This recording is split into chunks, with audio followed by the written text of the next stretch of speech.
Welcome to Cars Yeah, show number 119. This is Cars Yeah, where you'll enjoy interviews with inspiring automotive enthusiasts. Mark Green is here to provide you with a fuel injection of automotive inspiration. So get in, sit down, buckle up, and get ready for a wild ride here on Cars Yeah.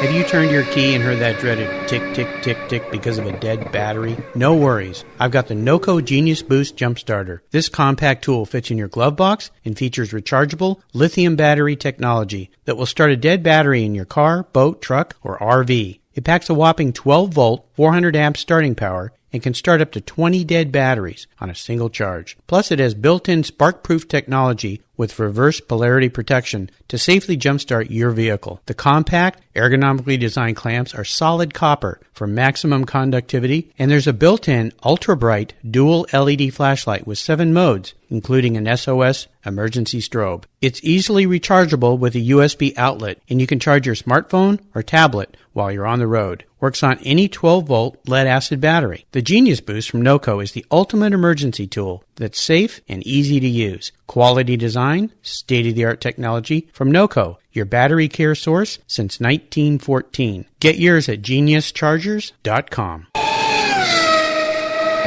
Hello, automotive enthusiasts. Today I'm really excited to introduce a very special guest, Tom Cotter. Tom, are you buckled up and ready for a fun ride? Well, I'm just waiting for one of my crew guys to come and help me tighten this shoulder strap here, but other than that, I'm ready to go. Okay, I love it. It's fantastic to have you here. Tom Cotter has been a car-crazy guy his entire life. After selling his company in 2000, he bought himself a 289 Cobra and drove across the United States with his pal Peter Egan. Yes, that Peter Egan.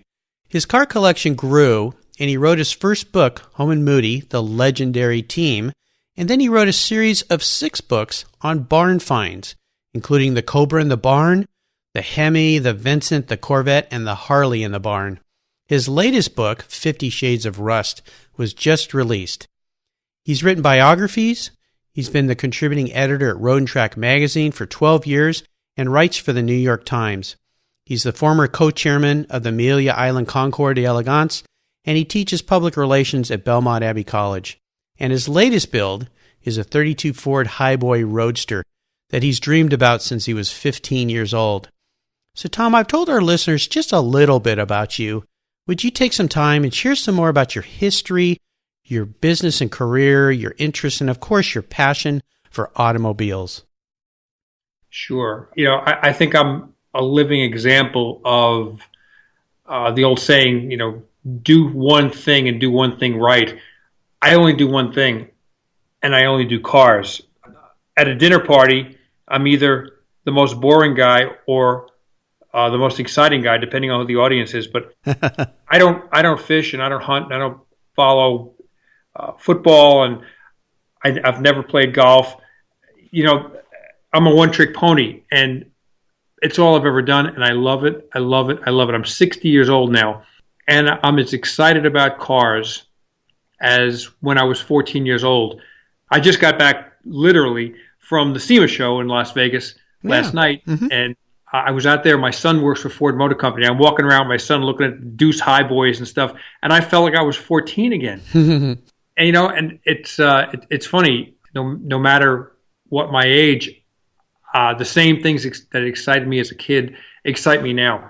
So when I was a young guy, like so many other people, my passion was Rod and Custom and Hot Rod magazine.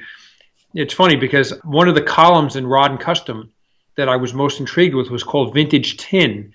And this was when I was, probably 12, 13, 14 years old. There was a column about discovering old cars, and they'd show these desert scenes with 32s and 34 coupes and stuff that were kind of sitting there, and cars that people were able to find and bring back home and restore, or hot rod.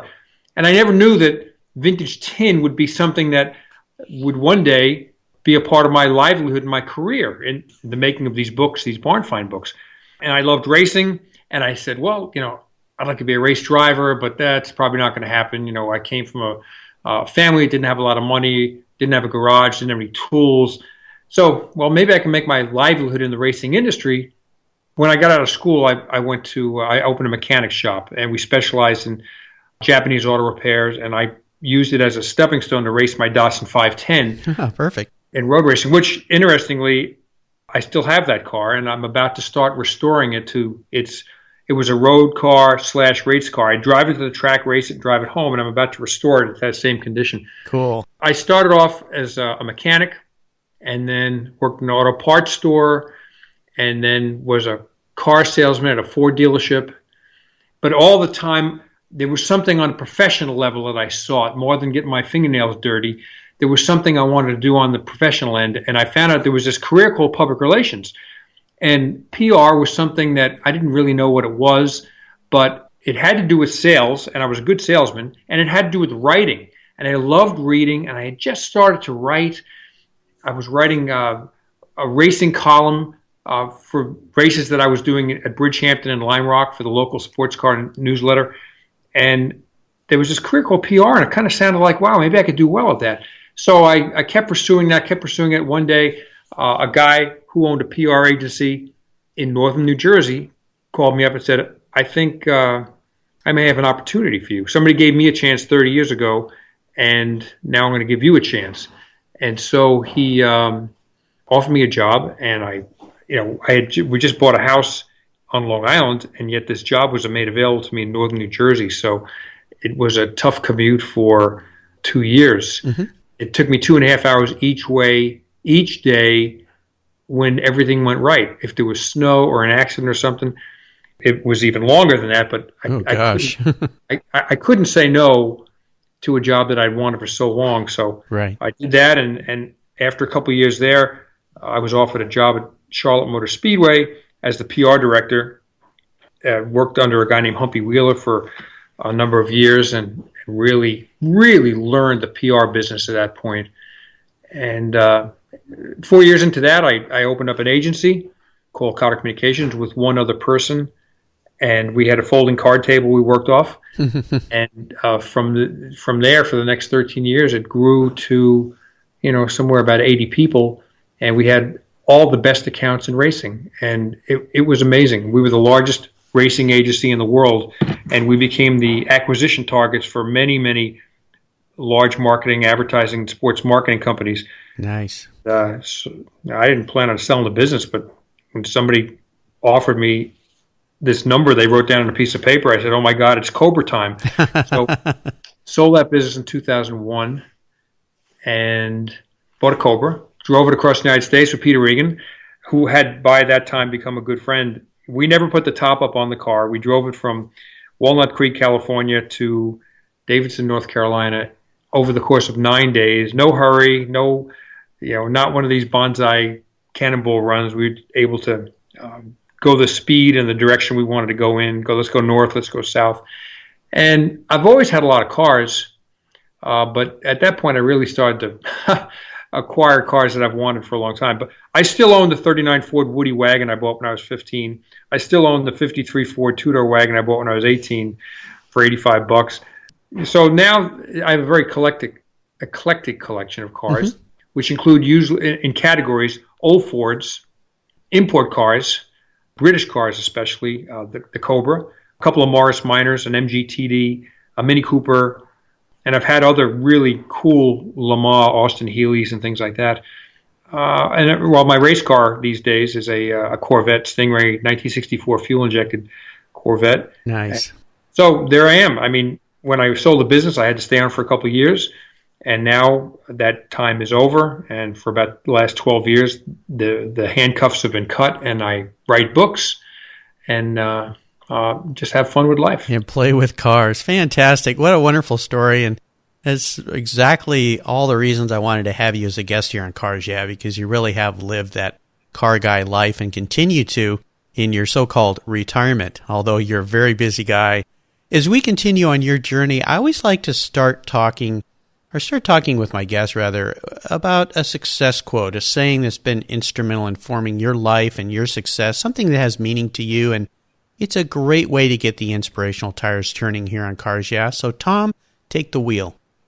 Well, really, the kind of the quote that's fueled my career, I'm not afraid to take chances. I'm a very cautious businessman, but I'm not afraid to take chances. And so I've always termed it that I'll always jump off the cliff and just have the confidence that I'll be able to grab onto a root or a branch before I slam the bottom, like an old Roadrunner cartoon. But I've always been able to kind of save myself before crashing. And so I haven't had too many failures in my business career.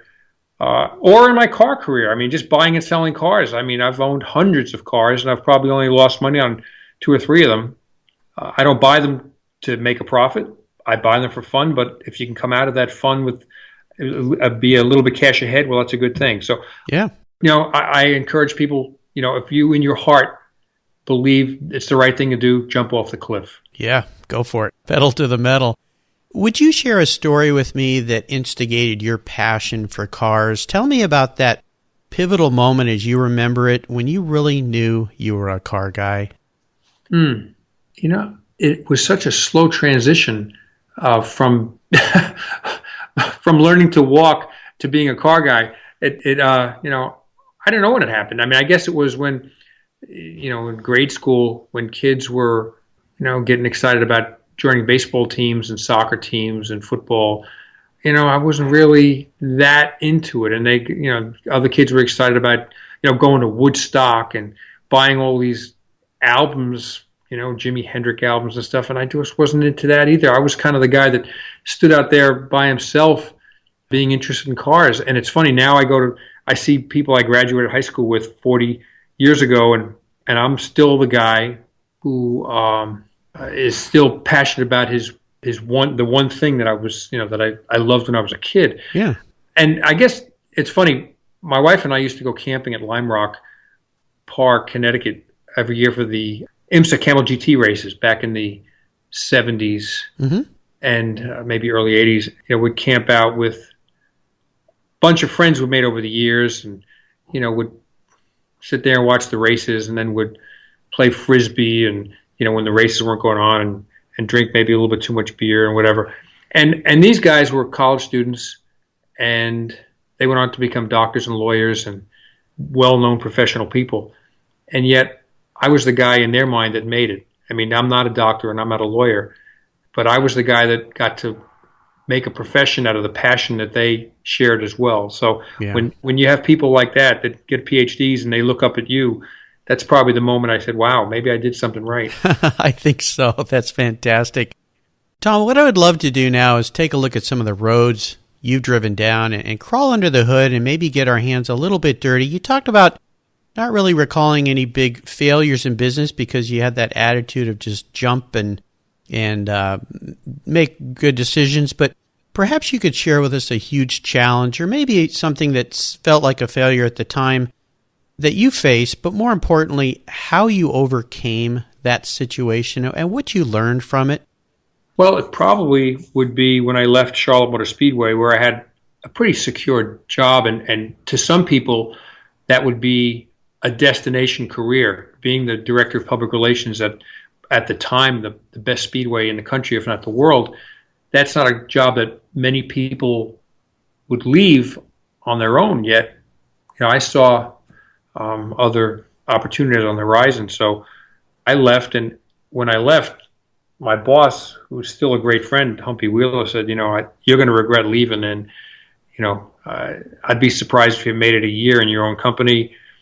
I'll give you another chance. You can stay here. And he showed me all sorts of plans and opportunities I would have if I stayed. And I said, Humpy, I really appreciate it, but I need to go explore what I feel in my heart is the right thing. Mm-hmm. And my plan was to have the most professional public relations agency on earth, not just automotive related or auto racing related, but professional public relations or public relations for cars and motor racing executed to the highest level. And so my first client was General Foods. I had to work with this driver named Michael Waltrip, who everybody knows now for the wrong reasons, for Dancing with the Stars. Yeah. His first NASCAR clients were Country Time Lemonade and Post cereals. And so I was given X amount of dollars to run that business for the year, go to every NASCAR race, and every single expense, office expense, salaries, lights, this was really pre-computers. We had the Radio Shack TRS-80s back then. So I had to get every expense, travel expenses to California, to Michigan, all this stuff. Every expense had to come out of this one pot of money, which it was $165,000. Salaries, everything, insurance, you name it. And most of my competitors in the PR world were getting much more than that. And the whole world was looking at me. Did I make the wrong move leaving Charlotte Motor Speedway? And yet I couldn't fail, because that means Humpy would have been right that I wouldn't make it for the year.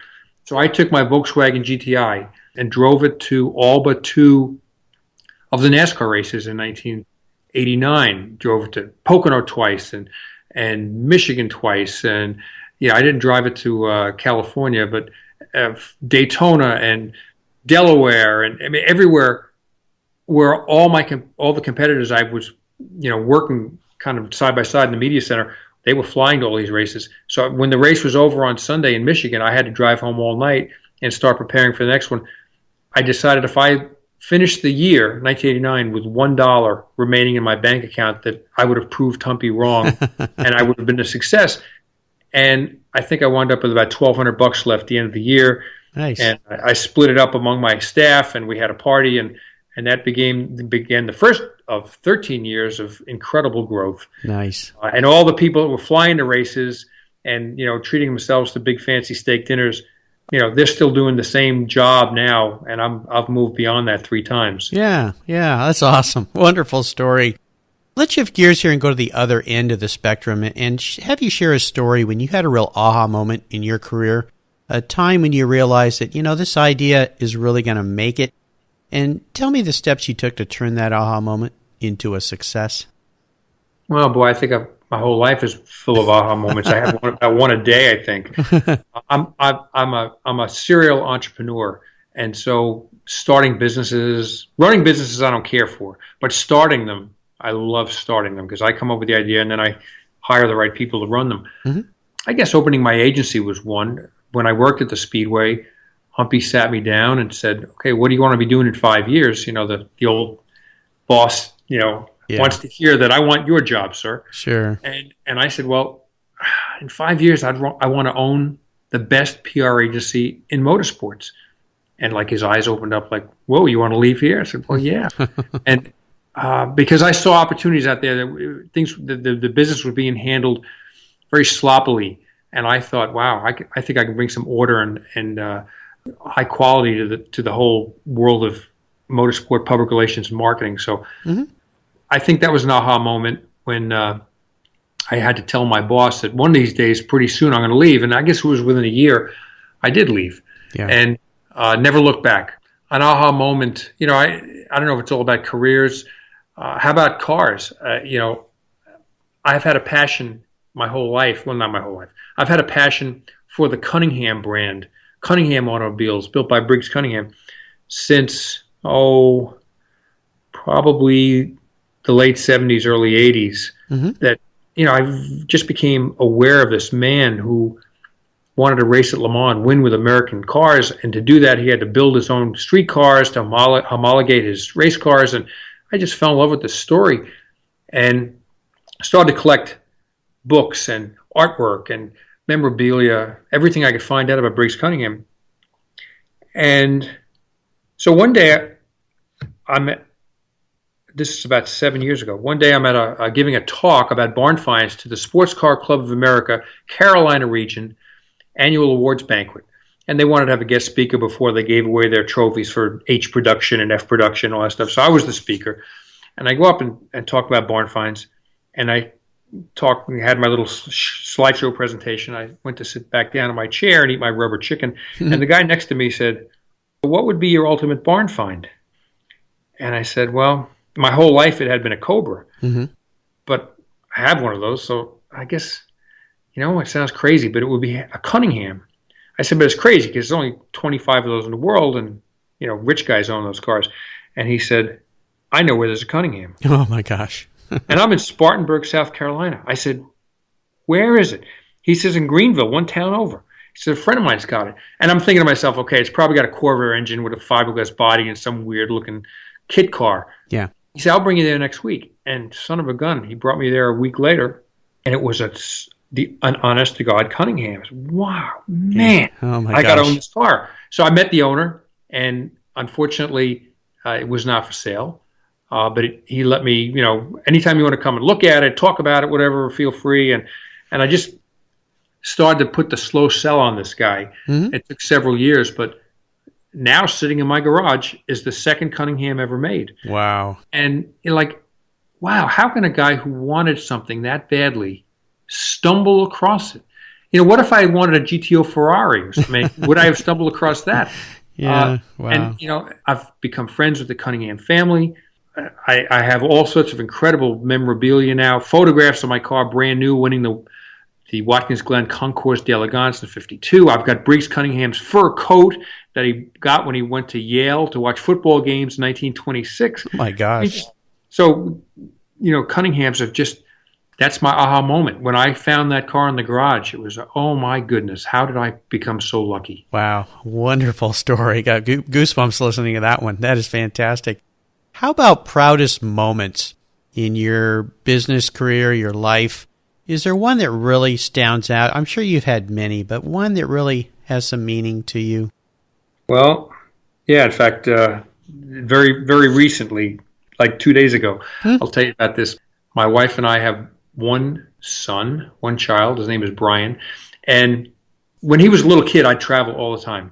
I traveled to races all the time. That was my job, and that's how I made a living, is travel to races or meetings. I was always flying off to presentations and whatever.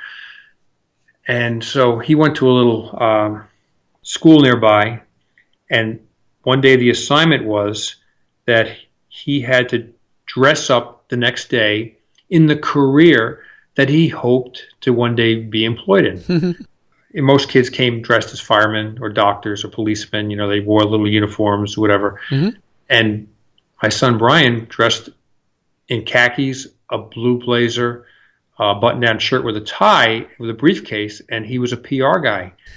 And because that's the only career he knew, because that's what his dad did every day. And so this kid who helped me work on Morris Minors and Mini Coopers and stuff as early as 3 years old was now, at 7 years old, already planning a career in public relations.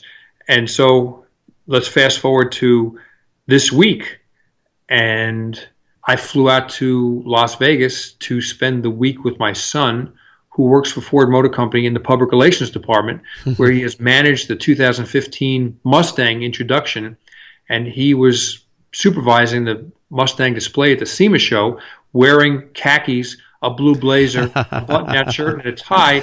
He's now 23, and he is the apple of my eye. He is, and I was just standing back watching this guy.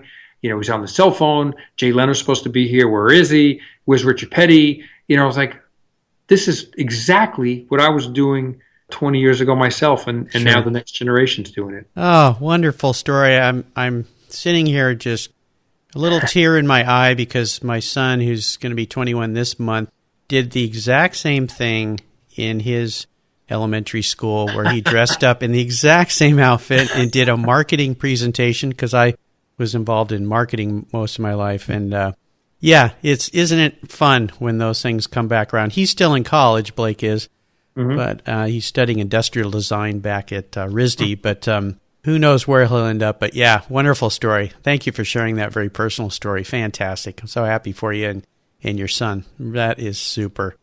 Let's have a little fun here. What was your first really, really, really special car? And perhaps you could share a memory you had with that vehicle.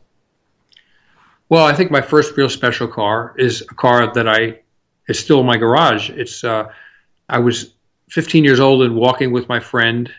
I went to high school with him. His name is Xavier Lucena, and he and I were walking across a schoolyard in the town on Long Island he lived in called Brentwood. And we're walking across the schoolyard. It's probably like a Saturday or something. And there was a fence, and I looked through the fence, and there was a Woody parked next to a barn. So look at that. And we ran over to the fence and looked at it. Wow. And the fence is like 8 feet tall. So we, ran all the way around the fence, around the block, had 5 minutes to get there, but we knock on the door. Can we go look at your Woody? Sure. And so, go look at this 39 Ford Deluxe Woody. And eventually a guy comes out of the house. His name was Richard Taylor, and he was a surfer. And he used this Woody kind of as a surf wagon. But he had just bought a bread van, and he was going to put beds in there and stuff, so he could go to Fire Island and go surfing, and not have to go back home, stay overnight at the beach, whatever. So he was selling this Woody for $300. So I went home and told my father about it, and he said, "Wow, that's pretty cool." So we went over to look at it that night, and he said, "Boy, that's a neat car." So he didn't have $300. I didn't have $300. I was 15. He didn't have $300. We lived very modestly, but there was a woman who loaned me the $300 who I used to do yard work for, and got the car, towed it home behind our Volkswagen Squareback on a rope, and it was about a 20-mile tow, and that was kind of interesting. And so my father and I worked on it on and off. We didn't have a garage, didn't have any tools. We had like a hammer and a vice grip or something. Took it all apart. We did the easy thing. We took it all apart, and then the expensive thing is putting it back together, because then it needs to be repainted, rechromed, remachined, and kind of lost interest, lost money, lost desire, and sold it in 73. So I bought it in 1969, sold it in 73 to a guy in Puerto Rico. And, that kind of was the last I thought of it for a long time, and until my wife and I said, "Boy, we saw a couple of Woodies at car shows," and we said, "It would be kind of fun to own a Woody again." So we started to casually look at a Woody. Now, when I had that Woody, I just admit, my girlfriend, Pat, who's now my wife, and, she knew I was passionate about that car, so she took it upon herself to find that car in Puerto Rico 26 years after I sold it. And it was two owners later, so it was a third owner in Puerto Rico, and ultimately wound up, buying it back, and it's in my garage, and I've driven it to California with my son, and it's actually going to be featured in a book that I'm writing right now. I just spent 14 days in that car, out around several states, discovering old cars in people's backyards, and the Woody was the icebreaker. When you pull into a redneck's driveway in West Virginia, if you pulled in with an SUV, it'd tell you to get the hell out of there. But you pull in a 39 Ford, and he comes out and scratches his head. "Why is this beautiful car parked on my driveway?" And you become friends. So that Woody's going to be featured in a new book that Motor Books will publish next September called Barn Find Road Trip. Nice. Wonderful. What a great story. How about current projects? Is there a project that you're working on right now that really has you excited and fired up? Well, you mentioned earlier in the show 32 Ford Roadster that I've wanted to build for a long time, and it's really, I'd say, 50% built. I mean, the frame is all boxed, and I've got the right cross members in there to put a small block Ford with a 4-speed transmission, and I've got a quick change rear, a Brookville body. I've got all the gauges. I guess I could, if I got serious in 6 months, I could get it together. But I've got too many cars, and I've decided just to put some cars on the market, because too many cars may sound fun and romantic from a distance, but when you own too many cars, you got to keep them insured and registered. Then the tires go flat, and the gas goes bad, and the batteries go dead. And if you want to drive that car that's over there, you've got to move these 2 cars first, and then it's going to take you 2 hours to get those cars moved, to get that one out, and then that one breaks down on the way to the gas station because the gas turned to jelly. So I want to get down to just a number of cars that I really care about. Right. So I'll get back on that hot rod project one of these days. But right now, I would like to restore my old Datsun 510. The car that was my street car / race car. Nice. And I raced at places like Bridgehampton and Lime Rock and Briar Motorsport Park in Pocono back in the late 70s. I have that car, and I'd like to restore it. Again, that one was gone for 26 years as well. I sold it to a friend who gave it to a friend who gave it to a friend who gave it back to me 26 years later. The same amount of years as the Woody, 26 years out of my life. Wow. And I used to have a Datsun repair shop, so I can do virtually everything on that car myself except for paint and fabrication. So I'm looking forward to just restoring that car to a really hunkered down, flared out, raspy exhaust 510. Very cool. Can't wait to see that. Both of those cars, actually. That's great. Now, here's a funny question for you. It's a little bit revealing sometimes to people's personality if you answer it in the right way. If you were a car, what kind of car would you be and why? And it's not so much about your favorite car. It's more about who you are. Yeah. I guess, like I own two cars that mean a lot to me. The Woody, 39 Ford, and a Cobra. And I think, if I could marry those two together, it would be that, because I'd say probably more the Cobra, because, I'm athletic. This morning I ran 6.5 miles, and I've run the last several New York marathons. Wow. It's not very flashy, and neither am I. I'm a blue jeans and sneakers kind of guy. Now I wear a suit reluctantly once a year for, maybe a funeral or a wedding or something like that. But a Cobra just gets down to business, gets the job done with a smile on its face. And I kind of feel I do the same thing. I don't waste a lot of time doing fluffy things. I don't watch TV. I'm not involved in any other sports. I just, get down to business and write books. Or in the Cobra's case, it gets down to business and wins races or won races. Yeah. So, I guess it'd be the Cobra. I like that. Great answer. All right, Tom, we're up to what I call the last lap here. And you're a racer, so you know what that means. Pedal to the metal, one more lap to go. And this is where I fire off a series of questions, and you give me some very quick blips of the throttle answers. So you're buckled up and ready to go? This is not like an IQ test or personality profile, is it? Well, we'll see. We'll see. We'll see what you come up with for me, okay? Yeah. What's the best automotive advice you've ever received? Buy from your heart, not from your wallet. Yeah. If you love a car, buy it, and don't worry if it's going to return on investment or not. Buy what you love. I like that. Great answer. Could you share one of your personal habits that you believe has contributed to your success? One of my heroes in life is Roger Penske, and I love his personal and corporate motto, which is effort equals results. The more you put in, the more you get out, and you make your own luck. So I'd just leave it at that. That's great. Do you have a resource that you're really fond of that you could share with our listeners? Maybe it's a website you really like, or a blog that you get, or...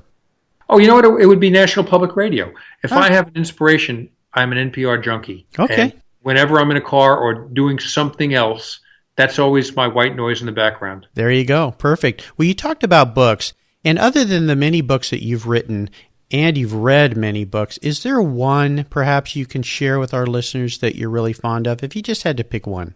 I'll tell you a book that I read recently that has nothing to do with cars at all, but I heard an interview on the Diane Rehm show, again on NPR, and it was called A Higher Call, and it was about an incredible moment during World War II when an American bomber plane, which had been strifed with bullets, had holes through it. It had dead and dying men inside the plane. You could see them right through the side of the plane, and this pilot was trying to get it back to England. A true story.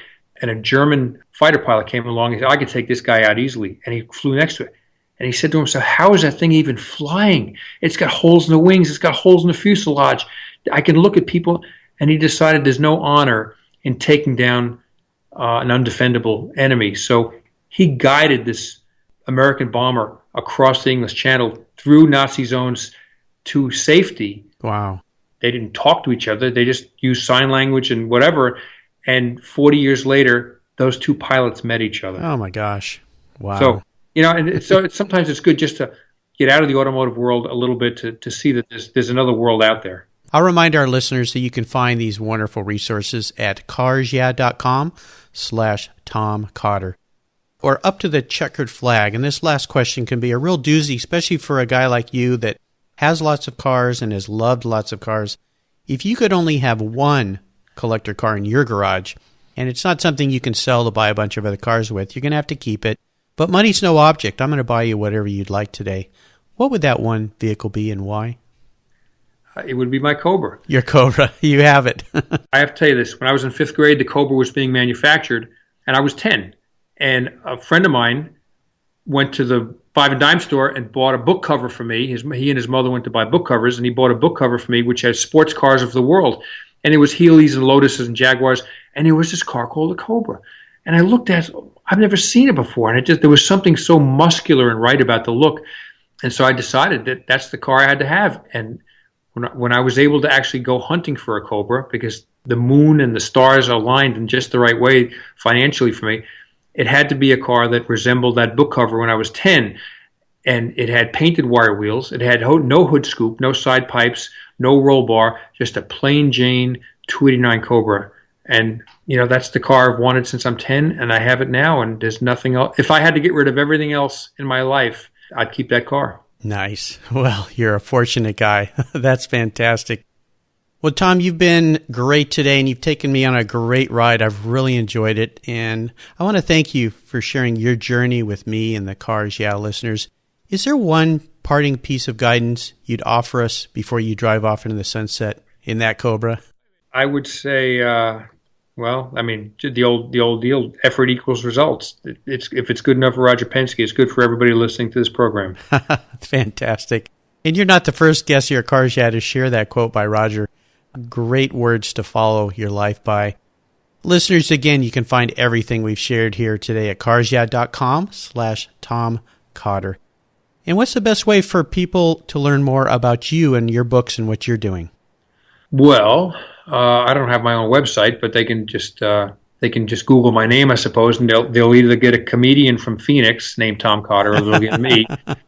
They can get my books, and in those books, there are opportunities for readers to share their barn find stories with me, and sometimes those barn find stories wound up in my next book. So if they've got a good story, and it's more about the story than it is the car, if they've got a good barn find story and decent photographs, and I like it, Chrysler K cars need not respond, but almost anything else is fair game.